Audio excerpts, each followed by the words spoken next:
Segmen kedua yaitu The Insight Connect Live Tokyo 2025. Jadi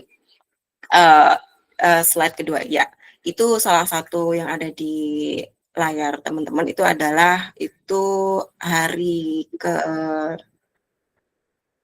keesokan harinya setelah welcome reception, kita ada di kantornya Google, kemudian kita ada workshop seperti itu. Nah, ini saya mau nanya nih, kita kembali lagi ke Mas Andi.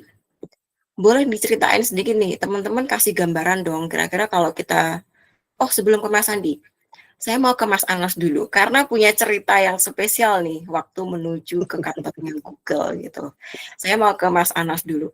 Jadi ceritanya ini gimana? Karena konon katanya itu ada yang apa gitu, cerita menarik gitu. Boleh Mas Anas cerita dulu, habis itu Mas Andi. Silahkan Ya, Mas. jadi ceritanya saya itu kan ketinggalan kan. Jadi teman-teman sudah nyampe di kantor Google, saya belum, itu baru pertama kali ke Jepang, yang lain sudah nyampe kantor Google, dan saya ke sana itu beneran ngandelin Google Maps. Jadi sepanjang jalan itu saya cuma liatin arahnya map, aku harus jalan kemana-kemana itu, dan sambil lari-larian kayak udah berasa kayak orang Tokyo banget gitu. Jadi untungnya fitur Maps itu enak banget kalau dipakai untuk jalan di daerah Tokyo. Beneran itu enak banget, beda kayak ketika kita menggunakan map untuk jalan di Indonesia. Kan di Tokyo itu memang ada jalur khusus untuk pejalan kaki. Jadi kita itu benar-benar dituntun step by step-nya, dan itu beneran bisa sampai ke kantornya Google. Jadi kan kantornya Google itu kan ada lantai-lantainya kan. Jadi kita harus naik ke atas jembatan kayak gitu, itu beneran ditunjukin. Jadi itu yang bikin saya bisa nyampe ke kantor Google sendirian, dan alhamdulillah akhirnya ketemu sama teman-teman, bisa foto-foto yang foto profil saya itu kayak gitu. Jadi itu aku beneran manfaatkan fiturnya Google Map banget untuk sampai ke sana. Itu sih Mbak Nunu. Sendirian banget gitu ya Mas Itu ya. sendirian banget. Aku pertama kali ke Jepang, ke Tokyo, dengan bahasa Inggris yang bahasa Inggris yang kayak gitu, nggak bisa bahasa Jepang. Ya modal nekat aja sudah, modal nekat sama modal ngeliatin HP yang ini. Beruntung di sana itu aku kan pakai simpati, dan itu lumayan kenceng karena udah tak paketin roaming, jadi bisa dipakai di Tokyo kartuku itu, dan itu bisa beneran bikin aku nggak kesasar. Karena kan enak sih, asli enak kalau mau jalan di Tokyo sendirian meskipun nggak pernah ke Tokyo sama sekali itu ternyata, karena Google Map itu beneran ngebantu banget ketika di Tokyo. Iya, jadi benar-benar jadi local guide beneran itu pakai Google Maps gitu ya. Asli beneran pakai jadi Google local guide banget itu. Kita Iya. beneran jalan Tapi nggak nyasar, ceritanya alhamdulillah. sebenarnya kenapa kok sampai Mas Anas ketinggalan tuh, ada apa sebenarnya? Nah itu setelah aku nyamperin kamarnya Mbak Nunu untuk ngasih kaos itu. Jadi kan niatnya istirahat sebentar, akhirnya malah kebablas ya, kayak gitulah. Dan nggak ada yang bangunin. Nah, selesai. Teman-temannya melupakan dirimu gitu Iya, ceritanya. teman-temanku melupakan diriku itu semua itu. Itu benar-benar apa ya? Benar-benar sebuah tragedi yang sangat apa ya, memorable gitu karena ternyata Mas Anas ketinggalan. Jadi kita sudah Sangat memorable. foto-foto, sudah sibuk dan lain sebagainya, Mas Anas ketinggalan, guys. Jadi nanti untuk next teman-teman Connect Live yang berangkat 2026 di absen dulu ya temennya, jangan sampai Asli. ketinggalan gitu. Ya. Beneran itu, beneran kalian harus ngapalin teman-temannya satu persatu sih. Iya, benar.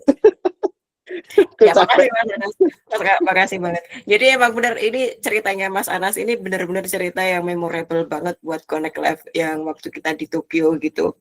Karena memang baru kali ini memang ada kejadian ketiduran, tapi memang tidak bisa dipungkiri bahwa kalau kita penerbangan lama, kemudian pagi sampai kemudian sore langsung aktivitas itu ya kita maklumi karena kita semua capek. Jadi untuk teman-teman nanti misalkan saat berangkat di Connect Live 2026, jangan lupa untuk ini ya, untuk ngecek saya harus istirahat nggak, jalan dulu atau enggak atau gimana gitu. Terus lagi teman-teman, nanti temennya di absen dulu, jangan sampai ketinggalan kayak Mas Anas lagi di absen dulu. Ini siapa yang belum ini gitu. Jadi ini untuk ini. Nah, sekarang kalau kalau menuju kantor Google-nya udah oke dibantu oleh Google Maps. Sekarang kalau udah di kantor Google nih, saya mau ke Mas Andi nih. Kira-kira nih gambaran buat teman-teman yang belum pernah ikutan itu seperti apa sih acara kita di kantor Google secara general aja sih, seperti apa? Gimana Mas Andi? Iya, untuk hari kita kan di sana itu 2 hari ya. Jadi hari pertama itu welcome dinner gitu ya bahasanya, tapi yang kedua baru kita diberikan materi seperti di slide ini. Jadi hari pertama itu ini juga pengalaman juga buat saya untuk misalkan teman-teman juga waktu berangkat gitu. Jadi saya pertama kan memang saya tahu hari pertama itu kita ngapain aja. Sudah dijelasin nih sama Mbak Nunu dan dijelaskan bahwa oh kita nanti di sana bawa makanan, cemilan yang kita bawa dari setiap kota sendiri, kemudian kita taruh di meja, kemudian itu semua orang melakukan yang sama. Nah, saya kemarin kan juga datang ke sana, saya kira itu saya kan ngeliat nih setiap orang itu membawa bingkisan masing-masing dari negaranya. Itu ditaruh di meja. Nah, saya kira itu nanti dikasih tahu kalau oke, silakan boleh diambil. Nah itu tuh saya nggak tahu. Jadi saya kira itu nanti ada aba-abanya gitu. Nah, begitu saya mulai saya udah keliling, oh bagus, tapi nanti aja deh ngambilnya. Begitu acara ini terus hanya ngobrol-ngobrol, jadi asik ngobrol, ternyata barang-barang yang sudah dibawa sudah habis loh. Tahu gitu saya tadi tuh harusnya ngambil gitu. Itu yang saya kelewatan, sayang sekali gitu. Jadi Ini kayak not memang banget buat teman-teman ya, harus not segera banget ngambil gitu. souvenir ya. Betul banget. Meskipun ya akhirnya memang ada beberapa orang yang memang banyak sekali barang bawaannya sehingga itu masih lebih gitu. Jadi saya ngambil gitu. Jadi itu pengalaman sih. Kalau kita sudah welcome dinner, sudah langsung berbaur dengan teman-teman dari negara lain dan memang betul kata Mas Anas, kayaknya yang berangkat ini spirit dan semangatnya itu sama gitu. Jadi kayak meskipun kita belum pernah ketemu di real life itu beneran langsung nyambung aja, langsung nyatu aja gitu. Orang-orangnya langsung sangat-sangat welcome meskipun dari negara yang lain mereka open banget, kita masuk itu sangat mengena gitu. Nggak nyangka gitu kita ketemu maaf ya orang luar sana langsung bisa sedekat itu, bisa langsung seperti itu gitu. Itu yang hari pertama. Yang kemudian hari kedua itu seperti di slide itu kita ada workshop, kita dapat materi dari tim Google, dari pihak Google dan segala macam. Kemudian kita dibagi kelompok, dibagi kelompok itu berdasarkan warna ya kalau nggak salah saya waktu itu. Jadi setiap orang itu berbeda-beda. Jadi kelompoknya ada yang bisa sama satu negara tapi bisa acak gitu ya. Jadi tidak bersama gitu. Jadi memang untuk diacak.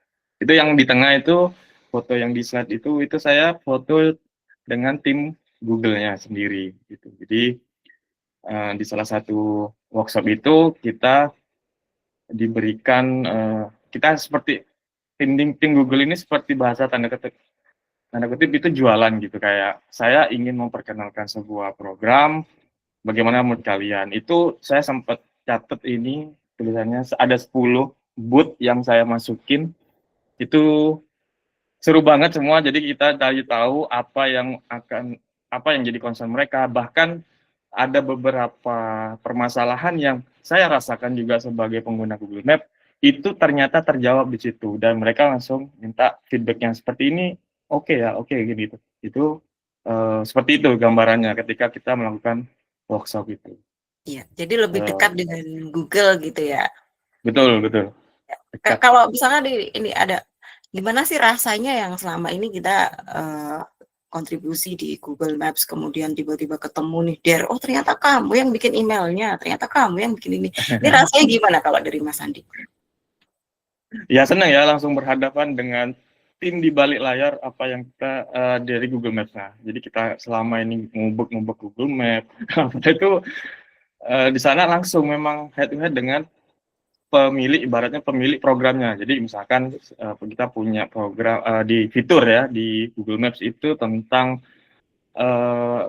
deskripsi foto. Jadi foto ada deskripsi. Nah, di sana itu ketika saya langsung berhadapan, mereka menjelaskan itu sangat detail dan ini orang di balik ya itu pelaku yang melakukan itu. Jadi dan mereka terus berusaha untuk improve, untuk terus memperbaiki celah yang kemungkinan kurang bagus itu mereka Iya. terus ya. Jadi itu sih. Terus ini nih pertanyaan yang nyambung di awal tadi kan Mas Anas bilang bahwa mentality kita harus ready gitu kan. Nah dari ini kan dari slide-nya Mas Andi ada workshop kemudian dan lain sebagainya. Menurut Mas Andi, buat teman-teman, ini bahasa Inggris kita harus yang gimana sih biar bisa mingle gitu ke teman-teman? Apakah harus dor tas Jesus hello ya? Tadi kan Mas Anas bilang, oh yes no nggak apa-apa. Oke, tapi kalau waktu di workshop dan kemudian ini di breakout session ini, menurut Mas Andi, apa sih yang harus kita siapin bahasa Inggrisnya kayak apa? Atau misalkan kita punya kendala itu gimana? Ya tetap bahasa Inggris saya juga nggak bagus, jadi tapi cukup mengerti apa yang mereka omongkan karena kebetulan untuk yang acara kemarin itu bahasa Inggris yang mereka pakai atau ketika ngomong itu bukan setiap kalimat itu yang tidak terbaca gitu. Mereka sangat jelas gitu dalam ininya meskipun ada aksen atau logat gitu yang kelihatan banget, tapi justru di situ kalimatnya itu sangat bisa dimengerti. Tapi kan kita juga dapat kertas gitu ya. Jadi selama di sana, selama ngobrol dengan teman-teman lokal guide lainnya juga nggak ada masalah. Mereka juga yang dari Taiwan, Jepang juga kita menggunakan bahasa translate Google Translate itu juga yang kita bisa pakai. Bahkan di diskusi-diskusi itu juga kita masih ada yang menggunakan Google Translate itu selama diskusi. Karena diskusi kan cuma 10 orang atau langsung bersama tim Google-nya. Nah itu kita masih ada teman biasanya bantu nyolek menjelaskan apa yang bahasa Inggrisnya kita bantu jelaskan dari sisi langsung bahasa Inggrisnya. Jadi bahasa Inggris memang penting, tapi juga ketika di lapangan juga kita masih bisa kok untuk beradaptasi dan bisa karena teman-teman kita juga banyak, tapi itu sih nggak terlalu Tetap dibantu gitu ya sama teman-teman yang iya lain. bukan hal yang berat sih untuk kita Ya. hadapi di sana. Iya benar sekali. Jadi Itu memang sih. bahasa Inggris ini memang kadang-kadang teman-teman ada pertanyaan kalau orang-orang yang belum pernah ikutan teman lokal yang belum pernah ikutan pasti ini bahasa Inggrisnya aku harus gimana gitu. Jadi memang di workshop tadi teman-teman saya tambahkan bahwa workshop itu kita bisa mendengarkan dari pemaparan dari Google. Bayangin aja kita dengerin YouTube yang bahasa Inggris gitu aja deh. Kemudian kalau yang 101 itu ya kita ngomong dia paham, kita paham ya sudah, grammar urusan sekian gitu, yang penting komunikasi kan. Ya komunikasi adalah siapa yang diajak ngomong paham, kira-kira begitu ya teman-teman.